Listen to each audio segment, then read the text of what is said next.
So let's look into the types of those evolutionary trees. We'll talk about different topologies or shapes of these trees, and let's look into what many types are there. So these evolutionary trees are also known as phylogenetic trees, or commonly we call them as dendrograms. So it's a representation of evolutionary relationships between a set of organisms.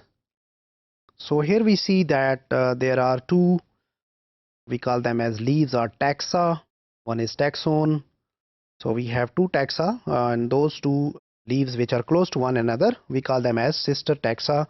We know that internal nodes are present internally, where we think of if two genes or two organisms or two leaves which are coming from the same node, we believe that at that node there exists their ancestor. We have terminal nodes or tips which terminate into these leaves, and we know there is an outgrowth, and some of the times the trees are rooted. We know that there are internal nodes also, and there are branches in those trees. So the trees are rooted or unrooted. In a rooted tree, here exists a particular node called root, from which a unique path leads to any other node. So for example, here there is a root R, and you can take a path to D, you can take a path to C, and rest of them. So that is a common point where we can say that evolution starts, or there exists a common ancestor to this whole group.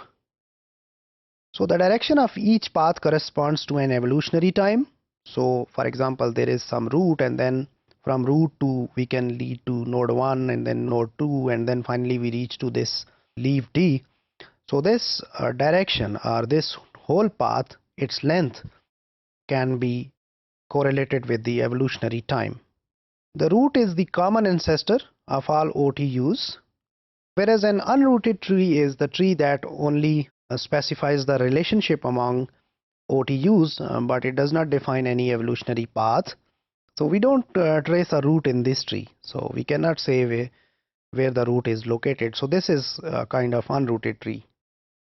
And they do not make assumptions or require knowledge about the common ancestor. So if you look into this picture, it's hard to find where the common ancestor is. So common ancestor is not considered in these kind of situations. How many trees we can get if this is about those number of rooted trees? So that is 2n minus 3 factorial divided by 2 raised power n minus 2 into n minus 2 factorial. Number of unrooted trees we can get from this is 2n minus 5 factorial divided by 2n minus 3 into n minus 3 factorial. You remember factorial is you can take a number and start multiplying it with its smaller numbers in a consecutive order till you reach 1.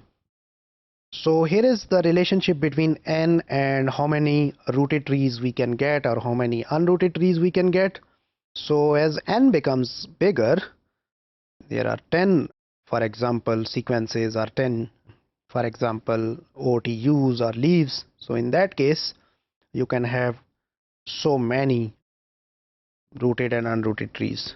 So for instance, if you start with 2, you can have 1 each, and for 3, you can have 3 trees which are rooted, and we can have 1 unrooted tree, whereas with 4 you can have 15 and 3, and with 5 you can have 105 and 15. So depending upon where you place that root, in this way you can have a variety of possible combinations. So the trees are divided into different types. One of them is called as cladogram, then is phylogram, and then there is another special type, we call it as a ultrametric tree. So cladograms, they depict only the branching order, which shows relationship among organisms. So simple branching order, or we can see simple branches, and simply the length of those lines, they don't mean anything. So it's just simply the arrangement of those leaves with one another and how do they branch on a tree. The branches can be traced back to the point where they branch off, representing a hypothetical ancestor in case of a cladogram.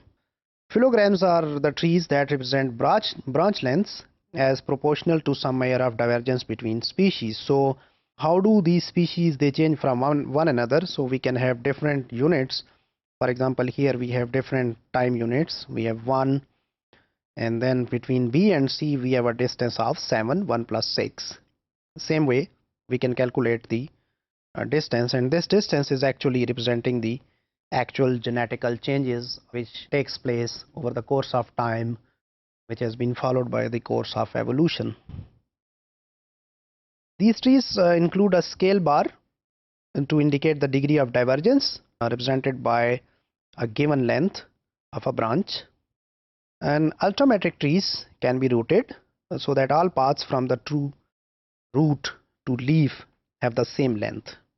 We do have time, but we have these trees, they can be rooted as well as they have the same lengths. So we see in this section that evolutionary tree is the actual representation of the evolutionary relationship between different set of organisms, and there are different types of evolutionary trees.